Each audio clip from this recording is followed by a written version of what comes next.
Segunda de Corintios capítulo 3, versículo 7 hasta el versículo 18. Y quiero leer para ustedes esta unidad de pensamiento, versículo 7 al versículo 18 del capítulo 3.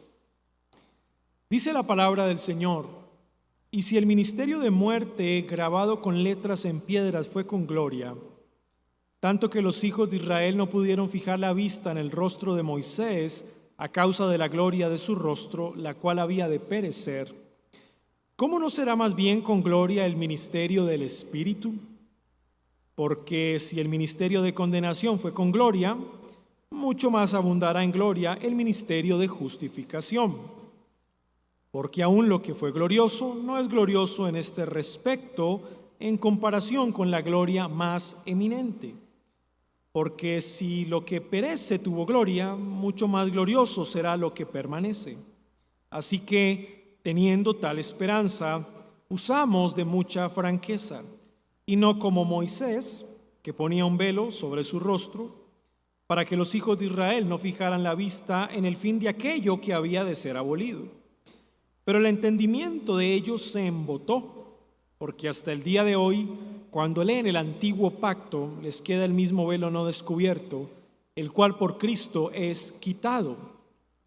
Y aún hasta el día de hoy, cuando se lee a Moisés, el velo está puesto sobre el corazón de ellos. Pero cuando se conviertan al Señor, el velo se quitará. Porque el Señor es el Espíritu, y donde está el Espíritu del Señor, allí hay libertad. Por tanto, nosotros todos, mirando a cara descubierta como en un espejo la gloria del Señor, somos transformados de gloria en gloria en la misma imagen como por el Espíritu del Señor. Amén. Oremos. Padre nuestro, en esta tarde ya queremos rogarte de manera especial que nos hables a través de tu palabra en esta clase, en esta escuela bíblica, y te pedimos, Señor, que nos edifiques con tu palabra, la cual ya hemos escuchado a lo largo de toda la mañana y ha sido de gran bendición para nosotros, pero somos conscientes de la importancia de este día domingo para tu iglesia, de ser edificados continuamente, saturados con tu palabra. Así que te ruego, Dios, uses a tu Espíritu Santo para que aplique esta predicación a los corazones de los oyentes y nos hagas cada vez más una iglesia más santa, que forme su carácter a la imagen de Cristo, siendo transformados de gloria en gloria. Todo esto lo oramos a ti, en el nombre de Jesús. Amén y amén. Sabemos bien que el tema general de la segunda carta a los Corintios es la gloria de Dios en el ministerio y de forma particular en el ministerio del apóstol Pablo.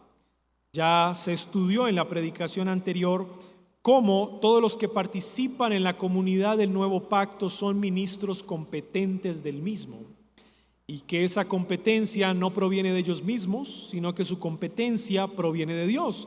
Es Dios el que capacita a los participantes de la comunidad del nuevo pacto con su espíritu. Es Dios el que da la competencia para que sean ministros del nuevo pacto. Ahora, el versículo 6 es como una especie de puente.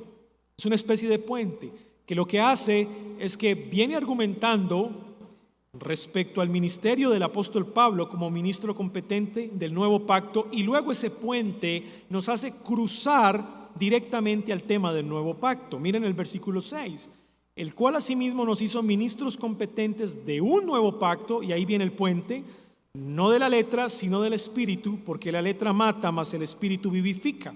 Y a partir del versículo 7, Pablo se va a concentrar en establecer una comparación. Realmente lo que él va a hacer es una comparación entre el antiguo pacto y el nuevo pacto. Antiguo pacto y nuevo pacto. Y bueno, cómo esa comparación definitivamente nutre, satura la vida del ministro. Cómo beneficia la comparación entre el antiguo y el nuevo pacto a la vida del ministro. Y vamos a ver que es muy provechoso para todos los que estamos en el nuevo pacto. El título de la enseñanza en esta tarde es La gloria del nuevo pacto. Ese es el título. La gloria del nuevo pacto. Y la manera como vamos a desarrollar esta clase es siguiendo 4 encabezados. 4 encabezados. El primer encabezado es una gloria superior. La gloria del nuevo pacto, número 1, es una gloria superior. Y nos vamos a dar cuenta que en el marco de esta comparación, pues es una gloria superior a la gloria del antiguo pacto. Y eso lo vamos a ver desde el versículo 7 al versículo 11. La gloria del nuevo pacto es una gloria esperanzadora. Número 2, es una gloria esperanzadora. Y lo vemos en la conclusión del versículo 12. Así que teniendo tal esperanza, es una gloria esperanzadora. La gloria del nuevo pacto es una gloria liberadora, liberadora. Número 3, y vemos el énfasis en el versículo 17, porque el Señor es el Espíritu y donde está el Espíritu del Señor, allí hay libertad. Es una gloria liberadora. Y número 4, y finalmente, la gloria del nuevo pacto es una gloria transformadora. Y el énfasis de esa gloria transformadora está en el versículo 18. Somos transformados de gloria en gloria en la misma imagen como por el Espíritu del Señor. 4 encabezados que desarrollan el tema de esta tarde. La gloria del nuevo pacto es una gloria superior, es una gloria esperanzadora, es una gloria liberadora y es una gloria transformadora. Veamos en primer lugar, es una gloria superior. Versículo 7. Y si el ministerio de muerte grabado con letras en piedras fue con gloria, tanto que los hijos de Israel no pudieron fijar la vista en el rostro de Moisés a causa de la gloria de su rostro, la cual había de perecer, ¿cómo no será más bien con gloria el ministerio del Espíritu? Y llama mucho la atención la forma como el apóstol Pablo se está refiriendo al antiguo pacto.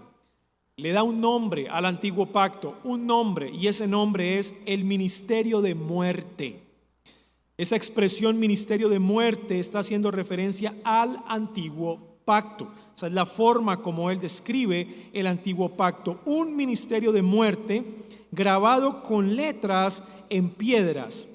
Y recuerden, y eso se estudió en la predicación anterior a esta clase bíblica, como cuando el Señor da la ley, la da en tablas de piedras escritas por el dedo de Dios, y entendemos no literalmente el dedo de Dios en ese sentido como lo estamos pensando, es un antropomorfismo que utiliza el autor para decir Dios mismo lo escribió, Dios mismo se encargó de dar esa ley en esas tablas de piedra, y efectivamente se selló ese pacto con sangre de uno de los corderos o de los machos cabríos que fue sacrificado, y eso se vio en la predicación anterior. Ahora pues podremos pensar, pero ¿qué tiene que ver eso con que sea un ministerio de muerte? O sea, ¿qué tiene que ver con que el Señor haya dado la ley en el pacto sinaítico, la haya sellado con sangre de un sacrificio de un animal, con un ministerio de muerte? A ver, el problema no está en la ley. Y aquí debemos ser muy precisos. El problema no está en la ley. El problema no está en la ley en tablas de piedra. ¿Por qué? Porque la ley tiene un propósito, expresar el carácter santo de Dios. ¿Y qué tiene de malo eso? Es la pregunta. ¿Qué tiene de malo que la ley exprese el carácter santo de Dios? ¿Cuál es el problema? ¿El problema está en la ley de Dios? No, porque si el problema está en la ley de Dios, entonces el problema está en Dios. ¿Entienden? La ley expresa el carácter de Dios. O sea que si el problema está en la ley, el problema está en Dios, que es santo. No, pero Dios no es el problema. ¿Quién es el problema? El problema es el hombre. El problema es el hombre, es el pecado que habita en el corazón del hombre. El problema es que el hombre, cuando recibe las demandas de la ley de Dios, no puede ni quiere cumplirlas. He ahí el problema. El problema no está en la ley. Ahora noten con atención lo que Pablo en alguna ocasión nos dijo en Romanos capítulo 7 cuando hablamos de la ley, versículo 7. ¿Qué diremos pues? ¿La ley es pecado? En ninguna manera, porque yo no conocí el pecado sino por la ley, porque tampoco conociera la codicia si la ley no dijera no codiciarás. Mas el pecado, he ahí el problema, tomando ocasión por el mandamiento, produjo en mí toda codicia, porque sin la ley el pecado está muerto. Y yo sin la ley vivía en un tiempo, pero venido el mandamiento, el pecado revivió y yo morí. ¿Cuál es el problema? El problema es que la ley denuncia la condición del hombre, el estado del hombre sin Dios. Eso es lo que hace la ley, denuncia el estado, la condición del hombre sin Dios. Por ende, el hombre, al no tener la capacidad de obedecerla, la misma ley lo acusa de desobediencia. Y esa acusación que hace la ley de desobediencia, pues mata al ser humano. Y no solamente lo mata, sino que también lo condena. O sea que el problema no está en la ley. La ley expresa el carácter de Dios. El problema no está en Dios. Dios es santo. El problema es que el hombre no es como Dios. El problema es que el hombre es diferente a Dios y en su corazón hay pecado. Por ende, lo que hace el apóstol Pablo cuando habla del antiguo pacto como ministerio de muerte es lo siguiente. Cuando el Señor dio la ley en el pacto sinaítico, el propósito que cumplió esa ley en el hombre fue exponer el pecado del hombre, exigirle su justo cumplimiento, y al hombre, al no tener la capacidad de hacerlo, entonces lo culpó, lo condenó, lo mató. Eso se conoce como ministerio de muerte. Eso es. Ahora, claro que la más grande consecuencia de la desobediencia a la ley, su más grande maldición, pues efectivamente trasciende, es eterna. Eso lo sabemos y más adelante Pablo va a hacer esa comparación. No obstante, aunque la ley en el pacto sinaítico, expuso el carácter del hombre, su condición, su pecado, lo culpó, lo mató, no quiere decir que no fue dada en gloria. Ustedes recordarán en Éxodo capítulo 19 la preparación para los 10 mandamientos, cómo el Señor descendió en esa nube espesa al monte, a través de humo, a través de fuego, a través de voces, sonido como de trompeta, de tal manera que incluso un animal, si se acercara, tenía que ser apedreado porque no era digno. Es más, el pueblo no se podía acercar, y el pueblo posteriormente le pide a Moisés que eso no vuelva a ocurrir porque es un evento terrible a sus ojos. Bueno, efectivamente, cuando el Señor dio los 10 mandamientos, pues esto fue envuelto en todo un ambiente glorioso. Y usted se preguntará, pastor, pero primero defíname lo que es la gloria de Dios, y sí me está poniendo en una situación muy compleja. Muy compleja. Definirle a usted la gloria de Dios, muy complejo. Porque si usted estudia toda la Biblia, vamos a encontrar a lo largo de todas las escrituras muchas aristas, muchos detalles que pueden enriquecer alguna definición de la gloria de Dios. Pero sin lugar a duda, la gloria de Dios es la manifestación de las perfecciones de Dios de manera armónica. Es decir, Dios no se contradice en sus atributos ni en sus perfecciones. Dios se manifiesta de manera perfecta en todos sus atributos. Ellos tienen una interdependencia, un atributo con otro atributo. Por ejemplo, cuando Dios demostró su gloria en el monte Sinaí, en la nube espesa, a través del fuego, a través de las voces, el Señor estaba teniendo misericordia de Moisés. Pero al mismo tiempo, a través de esa escena terrible, el Señor estaba mostrándole al pueblo lo que Él era capaz de hacer si el pueblo no obedecía a la ley. Los mataba. ¿Entienden? Un mismo evento de gloria que puede en algún momento protegerle la vida a una persona, a otra persona le puede quitar la vida. Y ahí estamos viendo atributos de Dios en acción. Por un lado la misericordia de Dios, por otro lado la justicia y la ira de Dios. Y trabajan armoniosamente en esa manifestación. Llama la atención como el Evangelio de Juan en el capítulo 1 nos dice que Jesucristo vino a manifestar la gloria del Padre. Él es la manifestación de la gloria. En Él vimos su gloria, gloria como el unigénito del Padre, lleno de gracia y de verdad. Y evidentemente, pues Jesucristo vino a reflejar algunos atributos de Dios, se vieron potencialmente en Jesucristo, ¿no? De manera armónica. Tanto en su enseñanza, tanto en sus milagros, en todo lo que Él hizo, estaba Dios en Él. Él era Dios.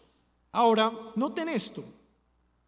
Si Pablo dice que ese ministerio de muerte o antiguo pacto fue dado o fue grabado con letras en piedras y fue con gloria, o sea, la gloria del Señor estuvo ahí, Tanto que los hijos de Israel no pudieron fijar la vista en el rostro de Moisés, y Pablo va a ampliar, a causa de la gloria de su rostro, la cual había de perecer. Y es la famosa escena en la cual Moisés está en la presencia especial de Dios, y cuando regresa al pueblo, pues nos vamos a dar cuenta que viene con el rostro resplandeciente, de tal manera que el pueblo no le podía ver.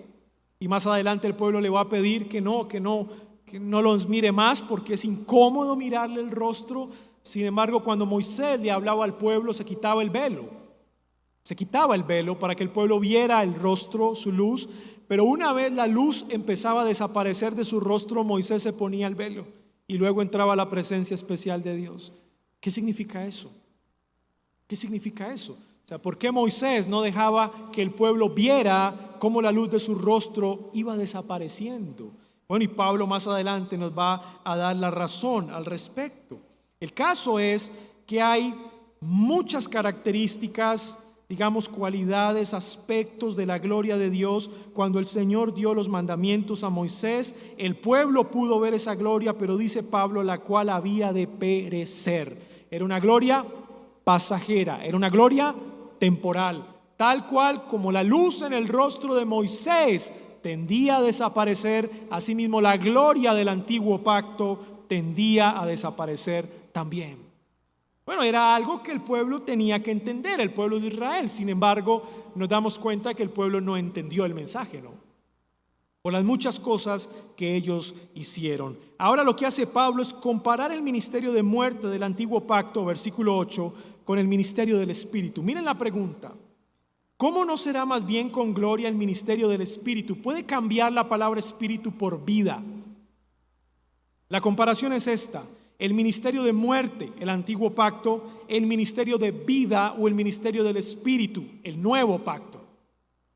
Y la razón por la cual hace esta comparación Pablo es porque está tratando de demostrar algunas diferencias entre el antiguo pacto y el nuevo pacto. Realmente no son pactos iguales, son pactos diferentes. Y yo quiero aquí ser muy claro: la diferencia entre el antiguo pacto y el nuevo pacto es una diferencia sustancial, de fondo, no es una diferencia de forma.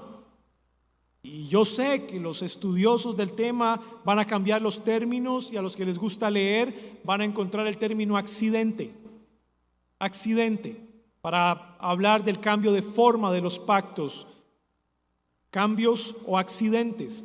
Sin embargo, yo quiero dejar claro algo: la diferencia entre el antiguo y el nuevo pacto es de fondo, es de sustancia, es de naturaleza. Por naturaleza son dos pactos diferentes. ¿Y por qué lo digo?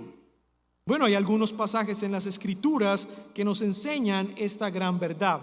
Un texto que se miró en la predicación, Jeremías capítulo 31, por ejemplo. Jeremías capítulo 31, versículo 31 en adelante. Miren lo que dice la Escritura: He aquí vienen días, dice Jehová, en los cuales haré nuevo pacto con la casa de Israel y con la casa de Judá. No como el pacto que hice con sus padres, el antiguo pacto, el ministerio de muerte del cual habla Pablo, el día que tomé su mano para sacarlos de la tierra de Egipto, porque ellos invalidaron mi pacto. Era un pacto condicional. El antiguo pacto era un pacto condicional. Y de ahí que cada vez estamos más convencidos que ratificaba el pacto de obras con Adán. Si haces esto, entonces recibirás esta recompensa.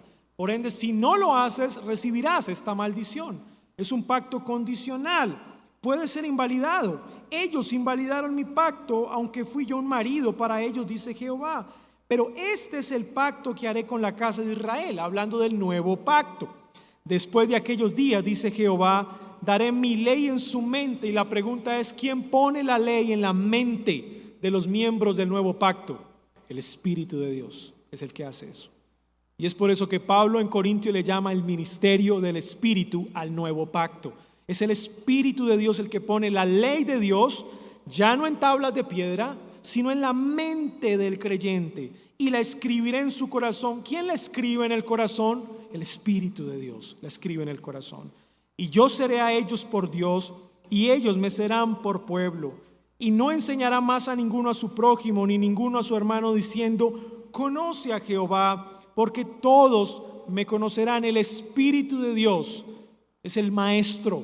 El Espíritu de Dios es el que le enseña a todos los miembros de la comunidad del nuevo pacto la verdad de Dios. El Espíritu de Dios es el que los guía a todo conocimiento.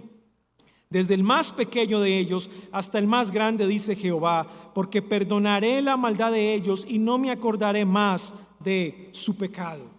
Así que en este texto de Jeremías podemos ver una diferencia entre el antiguo pacto y el nuevo pacto que Pablo habla, el ministerio del Espíritu. ¿Por qué lo digo? Porque quizá muchos pueden estar pensando que la forma como actuaba el Espíritu Santo en el antiguo pacto era completamente distinta a la forma de obrar en el nuevo pacto. Y ahí hay que tener cuidado. Muchos creen que el Espíritu Santo en el antiguo pacto no moraba en la vida de muchos hombres. Muchos creen que el Espíritu Santo en el antiguo pacto simplemente estaba por momentos en la vida de hombres, venía a ellos por un tiempo y luego se iba. Y aquí hay que aclarar lo siguiente: no puede haber regeneración o nuevo nacimiento en la vida de ninguna persona si el Espíritu Santo no viene a morar a esa persona, sean del antiguo pacto o del nuevo pacto. No podemos hablar de regeneración o nuevo nacimiento. ¿Qué quiero decir? Que todas las personas que se salvaron en el antiguo pacto se salvaron porque el Espíritu de Dios hizo una obra regeneradora en sus vidas. Es porque el Espíritu de Dios permaneció en ellos, preservándoles su salvación hasta el final de sus días. Ahora, pastor, entonces aquellos textos donde parece que el Espíritu viene y se va, eso es otra cosa. Porque el Espíritu Santo, una de las funciones en el antiguo pacto era capacitar a individuos particulares con una sabiduría especial para un cargo particular. Y eso no es sinónimo de salvación. Por ejemplo, cuando Saúl fue ungido rey, el Espíritu Santo vino sobre Saúl para que cumpliera una labor particular. Eso no es sinónimo de salvación. Yo quiero que usted tenga eso claro. Eso no fue sinónimo de salvación. Y muchos otros que el Espíritu Santo utilizó con un propósito particular no los salvó. No hizo una obra regeneradora en su corazón. Simplemente los utilizó como un vaso para cumplir un propósito. Entonces hay que diferenciar la obra regeneradora del Espíritu Santo en el Antiguo Testamento, pues es la misma obra de regeneración en el Nuevo Pacto. Aunque en el Antiguo Pacto el Espíritu venía por momentos a personas específicas y los dotaba de una habilidad especial, no significa que moraba permanentemente en ellos o que los salvaba, no. Solamente regeneraba a los elegidos del Antiguo Pacto. Ahora, entonces, ¿en qué podemos diferenciar la obra del Espíritu Santo en el Nuevo Pacto? En su alcance, por ejemplo. En su alcance. ¿Y por qué digo su alcance?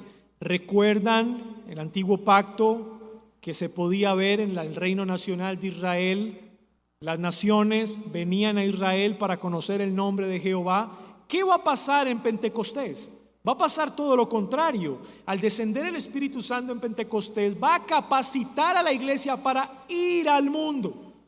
Y eso es en alcance la obra del Espíritu Santo superior, como estaba ocurriendo en el reino nacional de Israel. El reino nacional de Israel era una lumbrera, una luz en el mundo, donde las demás naciones tenían que ir a él para conocer del nombre de Dios. Y eso lo hizo aquella reina con Salomón, y vio en Salomón la gloria de Jehová en lo que él estaba haciendo. Ella fue testigo porque fue hasta Salomón. Pero el Espíritu Santo en el nuevo pacto capacita a todos los creyentes, todos los miembros de la comunidad del nuevo pacto tienen al Espíritu Santo en su corazón. Él mora permanentemente en sus vidas y los capacita para llevar el evangelio a todas las naciones. Ese es el cumplimiento de la gran comisión. Y ese cumplimiento, pues para que sea efectivo, tenemos primero que ser empoderados por el Espíritu Santo, Hechos 1:8, para poder ir a todas las naciones. Pero también hay algo extraordinario con el Espíritu Santo en el nuevo pacto. Y lo que vemos es los dones del Espíritu Santo manifestados con mucha mayor claridad. Pues podemos decir, obvio, habían dones en el antiguo pacto, pero en el nuevo pacto se ven esos dones con muchísima mayor claridad. Hay como mayor intensidad en la manifestación de los dones del Espíritu Santo en la iglesia. Y obviamente vemos un mover especial, incluso algunos llaman la era del Espíritu Santo a partir del Pentecostés. Así que podríamos decir que el nuevo pacto es el ministerio del Espíritu Santo, porque el Espíritu Santo graba en la mente y en el corazón la ley de Dios, que en el antiguo pacto fue grabada en tablas de piedra. Es el Espíritu Santo el que se encarga de preservar a los miembros del nuevo pacto y guiarlos hasta el final. No dirá ninguno en el nuevo pacto, conoce a tu Dios o conoce al Señor. Todos le conocerán. Todos los participantes del nuevo pacto conocerán al Señor. Y es el Espíritu Santo quien se encarga de hacer esa obra. Por eso Pablo llama el ministerio del Espíritu es más glorioso que el ministerio de muerte del antiguo pacto. Claro, hay una exclusividad en el nuevo pacto. Sigue Pablo su comparación, porque si el ministerio de condenación, otra manera de hablar del ministerio de muerte o del antiguo pacto, si el ministerio de condenación fue con gloria, mucho más abundará en gloria el ministerio de justificación, otra expresión para hablar del ministerio del Espíritu o del nuevo pacto. Ahora, la comparación que hace Pablo aquí es en términos legales. Lo que él está diciendo es, cuando el pueblo se rebeló a Dios en el antiguo pacto, después de haber recibido la ley, el Señor los castigó con dureza y los condenó por lo menos 40 años caminar por el desierto y les privó de entrar a la tierra prometida. Es un ministerio de condenación. Efectivamente, el pueblo no podía responder a la obediencia del antiguo pacto, entonces la ley los culpó, la ley legalmente los condenó. Ahora lo que está haciendo Pablo es contrastando con el nuevo pacto y dice el nuevo pacto es ministerio de justificación. Esto también es legal. Es a través del nuevo pacto que hemos sido declarados justos delante de Dios. Y obviamente entendemos esa expresión justificación tiene que ver con la justicia preciosa de Cristo. Pues es Cristo quien obedeció las demandas del antiguo pacto para imputarnos su justicia perfecta a nosotros y de esa manera el nuevo pacto en nosotros, justificarnos, declararnos justos delante del Padre. Así que notan la comparación, ministerio de muerte, ministerio de condenación al antiguo pacto, ministerio del Espíritu, ministerio de justificación al nuevo pacto. Hay una diferencia ahí. Sigue diciendo Pablo. Porque aún lo que fue glorioso no es glorioso en este respecto, en comparación con la gloria más eminente. Porque si lo que perece tuvo gloria, el antiguo pacto, mucho más glorioso será lo que permanece, el nuevo pacto. Y lo que está diciendo Pablo es que si finalmente, cuando se dio el pacto sinaítico, la gloria del Señor estuvo detrás, bueno, esa gloria tendía a desaparecer cual rostro de Moisés iluminado con una luz temporal. Asimismo, la gloria de ese pacto va a desaparecer porque vendrá un pacto superior, un pacto mejor. Ahora noten, ¿entendieron ellos ese mensaje? En general el pueblo de Israel lo entendió. Pues vamos a ver a unos pocos. Y esos pocos pusieron su esperanza, escuchen esto, pusieron su esperanza no en la ley. Pusieron su esperanza no en su capacidad de obedecerla por cuanto no la tenían. Pusieron su esperanza en la promesa de Dios. ¿Entienden eso? Esos pocos que se salvaron del antiguo pacto pusieron su esperanza en la promesa de Dios. En la promesa de un sustituto. Y esto es interesante, ¿por qué? Porque entonces la superioridad del nuevo pacto trae esperanza a los que participamos de él. Trae esperanza. Y es por eso que Pablo, continuando con su argumento en el versículo 12, nos va a llevar de que el nuevo pacto es superior al antiguo porque es el ministerio del Espíritu, porque es el ministerio de justificación. Por lo tanto, ese nuevo pacto debe darnos esperanza. Encabezado número 2. Es una gloria esperanzadora, la gloria del nuevo pacto.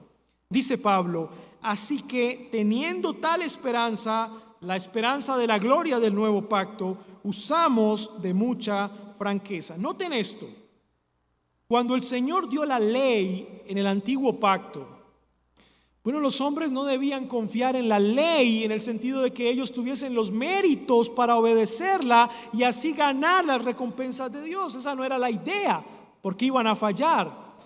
Pero si la ley era vista como un ayo, como un guía que los iba a llevar a aquel el cual obedecería perfectamente dicha ley, era diferente. Así que los pocos que creyeron en el antiguo pacto y que están registrados en las Escrituras pusieron la fe en esa promesa.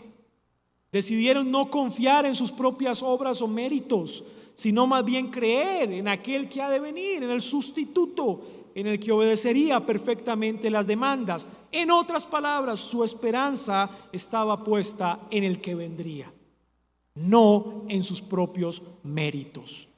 Y lo que dice Pablo en el versículo 12 es que la gloria del nuevo pacto pues nos da esa esperanza. La esperanza del nuevo pacto es Cristo. Mis hermanos, gracias a la obra perfecta de Cristo nosotros hacemos parte del nuevo pacto. Y ya lo hemos explicado muchas veces y en una clase lo expliqué, cómo Cristo obedece perfectamente el pacto de obras para que nosotros podamos hacer parte del nuevo pacto que para nosotros es gracia, para Cristo fue obras. Y eso nos debe llenar de esperanza. La esperanza no está puesta en mí como aquel que tiene la capacidad de obedecer. La esperanza no está puesta en la ley como tal, porque la ley me lleva a Cristo. La esperanza debe estar puesta en Cristo. Y note lo siguiente, la esperanza se pone en la persona de Cristo, aquel que vivió una vida perfecta, eso se llama obediencia activa, aquel que fue a morir en una cruz obedeciendo el consejo eterno de redención, eso se llama obediencia pasiva, aquel que resucitó de los muertos en el tercer día y confirmó de manera objetiva que su sacrificio fue aceptado por el Padre, aquel que ascendió a los cielos y está sentado a la diestra de Dios Padre, intercediendo por nosotros, y se sentó porque está observando cómo su reino avanza y se prepara para levantarse, dictar sentencia en su segunda venida. Esa persona, la persona de Cristo, de principio a fin, es nuestra esperanza. No hay otro. Por eso, la forma de ver el actuar de Cristo en el plan redentor como nuestro redentor, pues debemos hacerlo de manera general, o sea, de manera amplia. No podemos solamente quedarnos en un solo detalle, sino que debemos ver todas las aristas, lo que eso significa realmente. La esperanza no está en un Cristo que solamente murió o que solamente resucitó, sino que también vendrá por segunda vez. Ahora, la gloria del nuevo pacto nos da esperanza y por eso debemos estar tranquilos. La ley ya no es una condición para ser parte del nuevo pacto. La ley es el resultado de que estamos en el nuevo pacto. Y ahí descansamos. Ahí hay descanso. Nuestra alma descansa, ¿verdad? Así que esta explicación pues nos va a llevar a otro aspecto muy importante. Si la gloria del nuevo pacto es superior a la del antiguo pacto, si la gloria del nuevo pacto es esperanzadora en relación a la gloria del antiguo pacto, bueno, la gloria del nuevo pacto también es liberadora. Y vamos a ver versículos 3 en adelante. Y no como Moisés, que ponía un velo sobre su rostro para que los hijos de Israel no fijaran la vista en el fin de aquello que había de ser abolido. Bueno, efectivamente Moisés se cubría el rostro con el velo para que ellos no pusieran su confianza, su esperanza en algo pasajero. Eso era lo que representaba el rostro de Moisés iluminado temporalmente, sino que su confianza estuviera puesta en algo no pasajero. Pero el entendimiento de ellos se embotó, porque hasta el día de hoy, cuando leen el antiguo pacto, les queda el mismo velo no descubierto, el cual por Cristo es quitado. ¿Saben? Pablo está haciendo una crítica hermenéutica. Pablo está criticando la hermenéutica de los judíos del siglo I. Eso es lo que él está haciendo en este pasaje. Porque supongamos un judío del siglo I que sigue leyendo su Biblia, para nosotros sería el Antiguo Testamento, y está leyendo el Antiguo Testamento. Pablo dice, leen el Antiguo Pacto, les queda el mismo velo no descubierto. Es como si Pablo estuviese diciendo, la manera como interpretan el Antiguo Testamento está equivocada. O sea, su hermenéutica, que es la ciencia de interpretar las Escrituras, está equivocada. ¿Y por qué está equivocada? Porque tienen una ceguera espiritual. Hay incredulidad en su corazón. Y yo les pregunto, ¿puede una persona dotada académicamente, que comprenda todos los elementos de la interpretación, la estructura de un pasaje bíblico, comprender todas esas cosas, una persona académica? Por supuesto que sí, pero ¿puede una persona académica comprender el plan soberano de Dios en la redención por su propia capacidad, por sus propios estudios, por su propia academia? Por supuesto que no. ¿Qué necesita? Que el Señor abra sus ojos para que ellos puedan ser iluminados y puedan comprender el mensaje profundo que hay detrás de todo lo que la Biblia nos está explicando y que podemos leer explícitamente, pero hay mucho más, es muy hondo, es muy profundo. Lo que Pablo está diciendo acá es que están presos de su pecado, su ceguera espiritual los tiene esclavos, y no solamente los tiene esclavos su ceguera espiritual, sino que por ende creen que se pueden salvar si obedecen la ley. Esa es su interpretación del Antiguo Testamento. Y esa interpretación los deja simplemente como esclavos de la ley, bajo la maldición de la ley. Y aún hasta el día de hoy, cuando se lee a Moisés, el velo está puesto sobre el corazón de ellos. Hay una ceguera espiritual. Ellos no entienden la labor de la ley en el antiguo pacto era llevarnos a Cristo. Ellos no lo están entendiendo. Su hermenéutica no les da para eso. No lo están entendiendo. Pero cuando se conviertan al Señor, y aquí viene el milagro, el velo se quitará.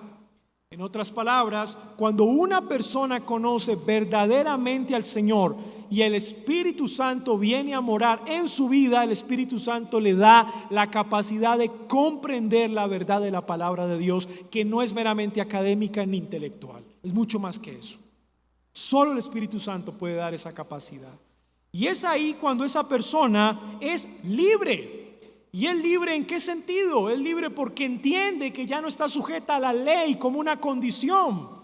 Es libre porque entiende que ahora la ley de Dios en su vida es el resultado de lo que Cristo ha hecho por él.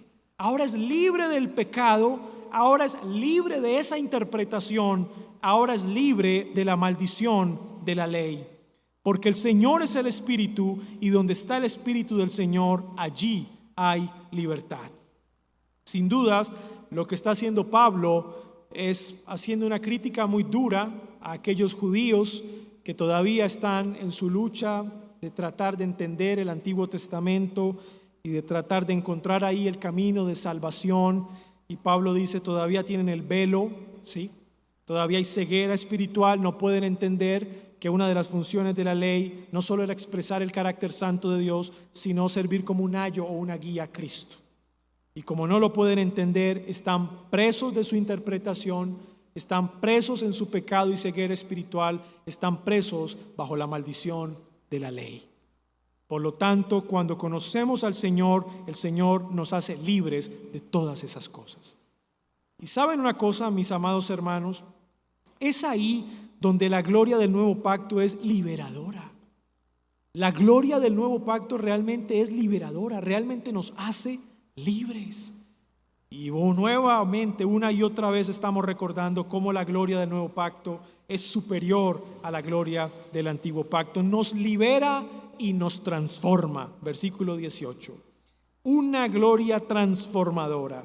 Por tanto, una especie de conclusión, nosotros todos, mirando a cara descubierta como en un espejo la gloria del Señor, somos transformados de gloria en gloria en la misma imagen como por el Espíritu del Señor. Todos, mirando a cara descubierta como en un espejo. Ahora, ¿cómo el pueblo pudo ver algo de la gloria de Dios cuando el Señor les dio la ley?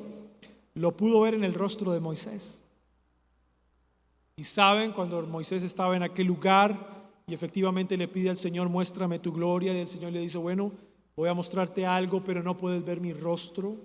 Solamente te mostraré mis espaldas. Y esto es un antropomorfismo, es un lenguaje que es utilizado, un lenguaje humano, para que nosotros podamos entender una verdad en ese pasaje. Y Moisés solamente puede ver las espaldas de Dios, pero no puede ver su rostro. ¿Qué significa eso? que la gloria de Dios le fue revelada a Moisés de manera parcial. Parcial. Y cuando el pueblo de Israel quería vislumbrar esa gloria, tenía que mirar el rostro de Moisés, y a través del rostro de Moisés veían parte de la gloria de Dios. También era parcial. No tenían una visión directa, como dice aquí el versículo 18, como en un espejo a cara descubierta. No lo tenían. ¿Quiénes son todos aquellos que pueden mirar como por un espejo a cara descubierta la gloria del Señor? Todos aquellos, como dice el versículo 16, que se conviertan al Señor. Esos son todos aquellos en los cuales el Espíritu Santo mora y actúa su regeneración. Todos aquellos pueden ver la gloria del Señor, y ya no hay una persona en medio, como una especie tipo Moisés, ese mediador. No, el mediador es Cristo mismo, ¿entiende? Cristo mismo es el mediador del nuevo pacto. Por ende, la visión de la gloria de Dios es directa en Cristo, y no tengo dudas que Pablo aquí, a partir del capítulo 4, versículo 1, va a ahondar en su explicación y le va a decir a la iglesia: esa gloria se ve cada día más en la palabra de Dios, porque la predicación del evangelio es la gloria de Dios. Y ese es el tema que sigue, ¿verdad? Así que, mirando a cara descubierta como en un espejo la gloria del Señor, somos transformados de gloria en gloria en la misma imagen como por el Espíritu del Señor. Miren esto: la luz que tenía Moisés en su rostro era externa. La luz que tenemos todos aquellos que hacemos del nuevo pacto es interna. La luz que tenía Moisés en su rostro era temporal, pasajera. La luz que tenemos todos aquellos, los creyentes del nuevo pacto, no es temporal, no es pasajera, es eterna. ¿Entienden? Pablo está contrastando la experiencia de ser transformados a la experiencia de Moisés en Sinaí.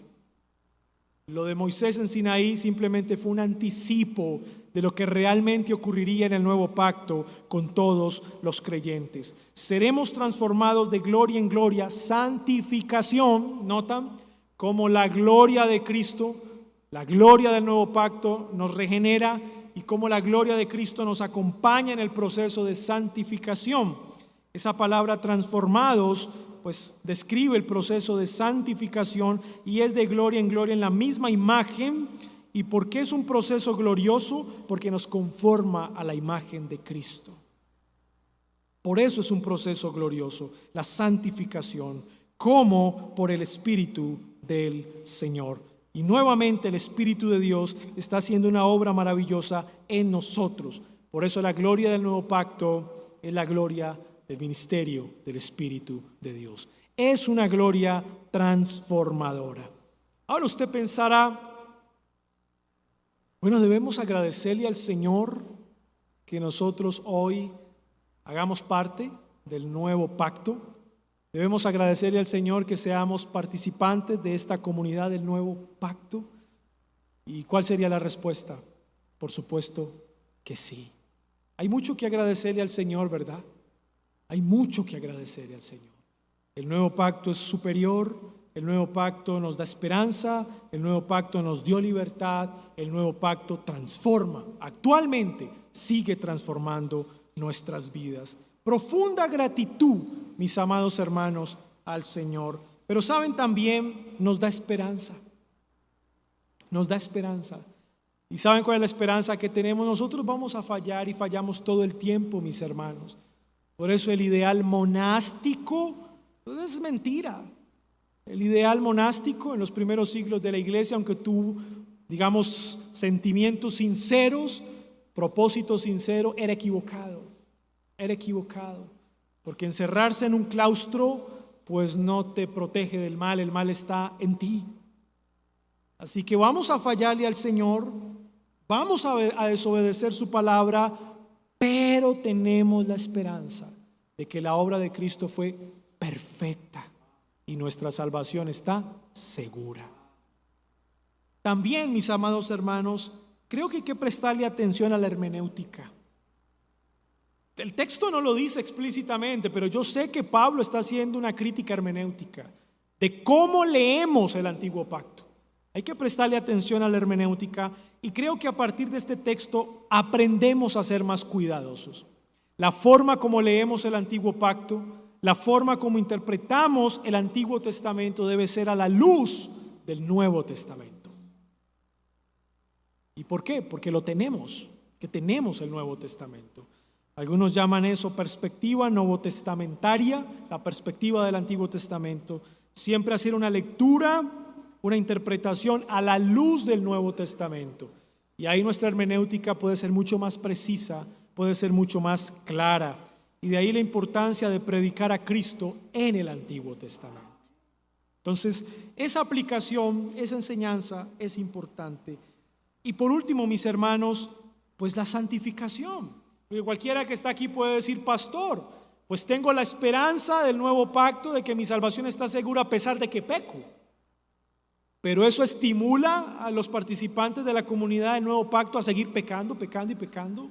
No, al contrario, saber que la gloria del nuevo pacto es una gloria transformadora que debe traer en nosotros un profundo deseo, una profunda convicción de obedecer al Señor, de crecer en santificación, de saber que estamos siendo transformados de gloria en gloria. Y quizá hoy tú estés en un nivel en el cual seas un creyente inmaduro, en el cual estás conociendo al Señor, pero ya estás en el camino y tienes que darte tiempo, y el Señor va haciendo esa obra en ti. Tú eres responsable, vas creciendo en santidad, vas creciendo en madurez, poco a poco, paso a paso, tu vida está siendo conformada a la imagen de Cristo. Así que la santificación en el nuevo pacto es muy, muy importante, muy valiosa. Salvos, siempre santos. Y para las personas que no conocen al Señor, bueno, querido amigo, la mala noticia es que tú estás en el pacto de obras. Y como bien lo predicaba el hermano Elkin también en su aplicación, es que esa es la mala noticia en este contexto del pasaje.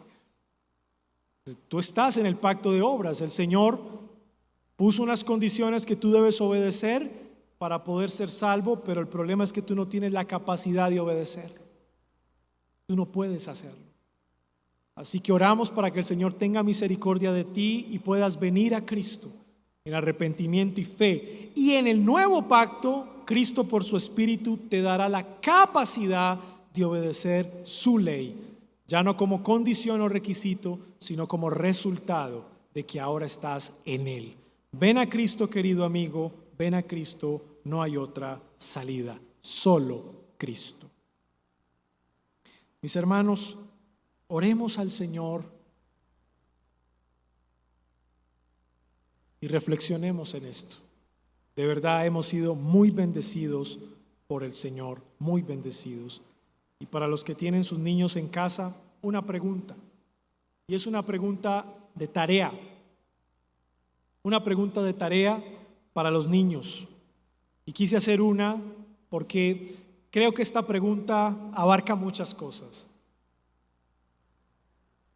¿Por qué el nuevo pacto es superior al antiguo? ¿Por qué el nuevo pacto es superior al antiguo? Para los que están en casa, padres, hijos, dediquen la tarde si quieren para responder esa pregunta. ¿Por qué el nuevo pacto es superior al antiguo? Y espero que puedan ser enriquecidos grandemente. Demos gracias al Señor. Señor, te damos gracias en esta tarde por este tiempo, por este pasaje de tu palabra tan importante. Gracias por la predicación también que hemos tenido, 8, 10, 12, 3 predicaciones donde ha reforzado el mismo tema, y ahora esta clase bíblica donde ampliamos más el tema que Pablo viene desarrollando, Señor. Muchas gracias. A pesar de nuestra incapacidad para entender, tú nos llenas de tu Espíritu y nos bendices, Señor. En el nombre de Jesús. Amén y amén. Preguntas. ¿Hay preguntas en el chat? Puede ser de la predicación o de la clase. Por acá. Mientras tanto, yo quiero preguntarle al pastor Alejandro y pedirle que nos ayude con algo, y es que a pesar de que en esta buenísima enseñanza que acabamos de tener y la que dio el pastor Julio en la mañana y el hermano Elkin, hemos visto lo inmensamente superior que es el nuevo pacto sobre el antiguo pacto. Tristemente, Pastor Alejandro, usted lo sabe, hace poquito despedimos a una hermana muy querida que se llenó, que nos hizo amarla, nos hizo quererla mucho, pero de un momento a otro nos llama y nos dice: no voy a seguir con ustedes porque yo creo que Dios me ha llamado al cristianismo, a seguir al ministerio del cristianismo de raíces hebreas, o sea, volver al antiguo pacto. O sea, pastor, ¿por qué a pesar de que decimos en el culto y enseñamos y una y otra vez? Yo personalmente le enseñé a esta hermana en clase varias veces que en este tiempo cualquier persona que le diga que el cristianismo tiene que ser con la kipá y que hay que ponerse la kipá y que hay que tener el candelabro y que hay que ponerse la estola, ¿por qué se van para la supuesta iglesia cristiana de raíces hebreas? ¿Por qué, si les decimos que el nuevo pacto es superior, por qué ustedes se van para la supuesta iglesia cristiana de raíces hebreas? ¿Por qué? Hoy lo hicimos otra vez. Pastor Alejo, unas palabras sobre eso mientras miro aquí las preguntas. Bueno, pues es un problema de toda la vida. ¿Y por qué digo es un problema de toda la vida? Porque el mismo Pablo tuvo que lidiar con un grupo de judaizantes que, a pesar de que el apóstol Pablo, y era el apóstol Pablo, no era el pastor Alejandro, no era el pastor Sergio, no era el pastor Julio, era el apóstol Pablo, les estaba enseñando la importancia del nuevo pacto, aún así no entendían. Y de ahí la carta a los Gálatas, es una carta que tiene el propósito de defender la gracia de Dios en la salvación, o sea que es un problema que vemos en toda la vida. Hay que preguntarnos lo siguiente, y es: si en estas personas que por mucho tiempo estuvieron con nosotros definitivamente operó la obra regeneradora de Dios. Esa es una pregunta, porque quizá muchos de ellos no son verdaderamente convertidos. Quizá muchos de ellos que abandonan nuestra fe y se van a los viejos rudimentos, quizá muchos de ellos nunca fueron verdaderamente convertidos. Puede ser una opción. O la segunda opción puede ser también que están en un momento de crisis espiritual. ¿Y por qué lo digo? Porque cuando el creyente pasa por crisis espirituales, pues hay una confusión doctrinal muy profunda en su corazón. Y es por eso que el apóstol Pablo, en varias de sus cartas, ora para que el Espíritu de Dios dé inteligencia espiritual para que el creyente sepa cómo es digno el caminar con Dios, cómo es digno de andar. ¿Qué significa eso? Que yo puedo ser un verdadero creyente, puedo tener información sobre muchas doctrinas, pero necesito luz de parte de Dios, del Espíritu Santo. Y en un tiempo de crisis en mi vida, donde me están bombardeando a la derecha o a la izquierda, o en un mundo en el cual peco y mi pecado me desanima o mi pecado me intenta deprimir, hay confusión doctrinal. Y ahí es donde entonces el enemigo aprovecha y finalmente termina de confundir a las personas. Y les dicen que nosotros no somos verdaderos cristianos, que porque nunca hemos pronunciado bien el nombre de Jesús, que el nombre de Jesús se pronuncia Yahshua, y que decir Jesús, eso es desagradar a Dios. Y así se engañan a los ingenuos. Cuando ustedes van a un cristianismo mezclado con judaísmo, están retrocediendo. Hoy vimos claramente la superioridad del nuevo pacto sobre el antiguo pacto. Pablo estaba defendiendo a los corintios de unos individuos, falsos apóstoles, judaizantes, que tenían una mezcla de cristianismo, judaísmo y filosofía griega, como dijo el pastor Julio esta mañana. ¿Y cuál es el propósito? Mire, esta descripción tan maravillosa que hizo el pastor Alejandro de la gloria del nuevo pacto, ¿cuál es el propósito, hermanos, pastor? Que permanezcan en el nuevo pacto. Totalmente. Que permanezcan en el nuevo pacto.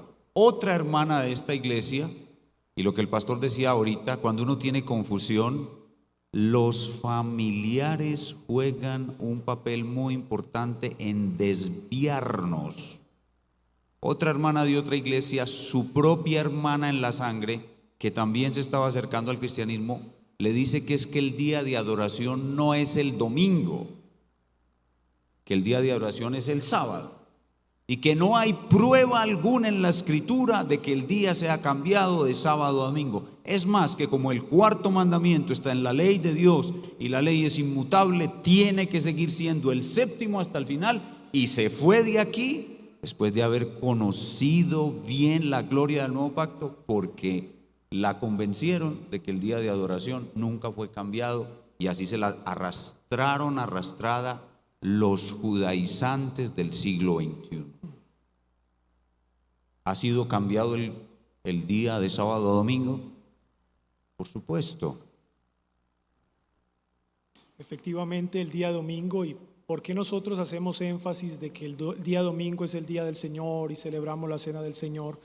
Porque representa la nueva creación. El día sábado, el séptimo día, pues representaba la primera creación en la cual el Señor hizo los cielos y la tierra, y ya vemos desde el Antiguo Testamento cómo este tendía a cambiar, y ahora el día domingo, el primer día de la semana en el cual resucita nuestro Señor Jesucristo, representa esta nueva creación en la cual estamos todos nosotros. Incluso Pablo en la carta más adelante lo va a decir: nuevas criaturas somos, las cosas viejas pasaron, he aquí todas son hechas nuevas. Y ese texto en su contexto tiene un significado mucho más amplio del que pensamos muchos de nosotros. Así que la gloria del nuevo pacto está también en la gloria del nuevo día. El nuevo día de adoración representa la gloria del nuevo pacto. Pastor, aquí alguien te está haciendo esta pregunta, que si puede usar la palabra alianza en vez de la palabra pacto. Sí, se puede Sí, utilizar la palabra, incluso, pastor, se puede utilizar la palabra dispensación. Sí, Julio es la legítima. usa. Julio la usa. Julio Benítez, Sí, el pastor haciendo Julio. la aclaración, obviamente, de no caer en dispensacionalismo, obviamente. Pero la palabra legítimamente se puede usar: antigua dispensación, nueva dispensación. Aquí te pregunta alguien, en el nuevo pacto, el Espíritu Santo viene sobre una persona con un propósito y no solo con la regeneración, y lo lleva a cumplir esa labor especial como hacía en el antiguo pacto. O sea que si lo mismo que sucedía en Sansón, en Saúl, puede suceder ahora en el nuevo pacto. Pues nosotros a ese mover le llamamos gracia común. Es como el término que solemos utilizar, donde el Señor en su gracia común da dones a los hombres, dones particulares para un propósito definitivo o específico, y el Señor en su gracia común lleva, guía a los hombres por su providencia. Es decir, seguimos viendo esa obra de Dios, y por supuesto el Espíritu Santo obra en la providencia divina, pero no salva a todo el mundo. Eso es lo que hay que entender. No salva a todo el mundo. Solamente son salvos, van a experimentar la regeneración aquellos que han sido elegidos por Dios antes de la fundación del mundo. Entonces eso hay que saberlo diferenciar. Incluso en alguna clase que se hablaba de los talentos que tiene una persona, el músico, el artista. ¿De dónde vienen los talentos? De Dios. De Dios. Pero es un impío. No importa, Dios da los talentos para su gloria. El problema es del impío, que no ponga ese talento para la gloria de Dios. Ese es el problema, pero no en Dios, que es rico en dar dádivas a los hombres. A otros como nosotros, no solo nos dio talentos, sino que nos salvó. Y por eso tenemos que estar muy agradecidos. Damos gracias. Muy bien, demos gracias al Señor. Señor, te damos gracias por este tiempo, por esta tarde, ya las 3 de la tarde, y nos has permitido, Señor, ser muy enriquecidos con tu palabra. El pastor Julio, nuestro hermano Elkin, esta enseñanza, Señor, nos nutre, nos satura de tu espíritu, nos llena de tu espíritu. ¿Y qué más necesitamos nosotros sino la llenura de tu espíritu? Señor, sigue llenando nuestras vidas, sigue bendiciendo a tu pueblo, transfórmanos de gloria en gloria, la misma imagen de Cristo, Señor. Para nosotros es un gran privilegio hacer parte de este glorioso nuevo pacto. En el nombre de Jesús. Amén.